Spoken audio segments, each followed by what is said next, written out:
Now, more than 6,500 fans were on hand this weekend to watch the Buffalo Bills win their first playoff game in 25 years. The NFL team did something unique to allow fans for the first time this season. It tested them all in the days leading up to the game for the coronavirus, of course. And Evan Novi-Williams is a sports business reporter with Sportico and formerly our colleague here at Bloomberg. Joining us now to talk. Thank you for being here, Evan. Take us through what the Bills did to make this happen.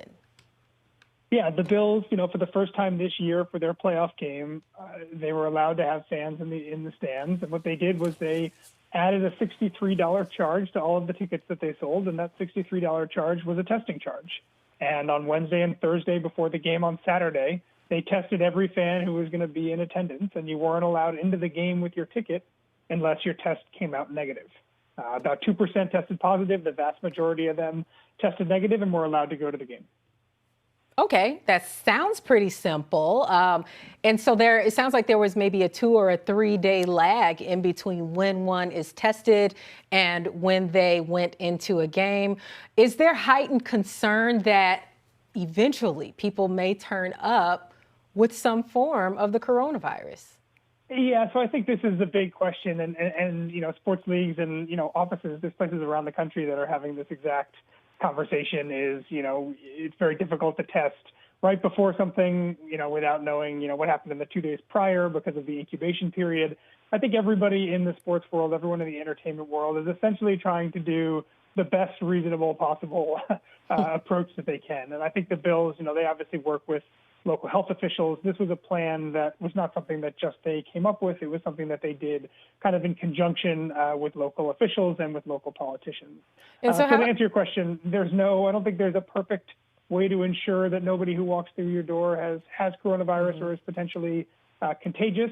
But if you do this testing and you only sell tickets in blocks to the same people and you make sure that people stay apart when they're there and you make ordering food or going to the bathroom contactless, if you add all the things together, it's pretty clear that the Bills and other sports teams feel like they have a kind of a mix of things that are enough precaution for fans. Okay, including social distancing, which were people sitting every other seat, I wonder? And of course, everyone likely was encouraged to wear a mask. Of course, yes. So masks, of course, there's, distribution of hand sanitizer throughout. Most teams that are allowing fans, such as the Dolphins and the Cowboys, are only selling specific seats that are separated, 6 feet wise throughout their stadium.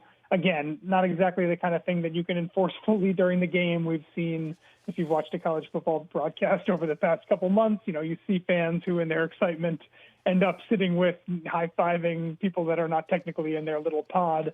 But for the most part, yes, I think these teams are all doing essentially the best that they can to make sure that people understand the distancing requirement and the mask requirement and that they're adhering to it as much as they can. Okay, Evan. So do you think this might be a model for other leagues and other championships like the Super Bowl that's coming up? The governor seems to think so. I do think so, yeah. And it's funny, Joe Lacob, who owns the Golden State Warriors, I'm sure he was sitting there at home this weekend thinking, hey, I proposed this exact thing, which he did. The Warriors back in November proposed this plan for the upcoming NBA season in which they would test a certain amount of fans before every game, some actually at the arena. For season ticket holders, he wanted at-home test kits to be at their homes. And the city of San Francisco, their Department of Public Health, essentially rejected the idea. They said that it was a little too risky. They didn't want people traveling that much on the risk that they would test positive and have to return home.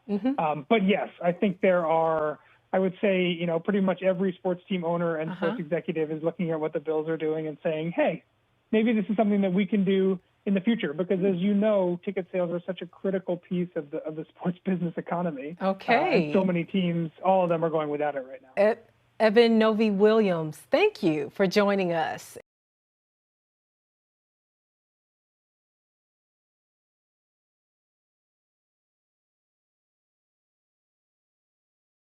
The biggest stories the moment they happen from around the globe. Subscribe to Bloomberg Quick Take now for insight in an instant.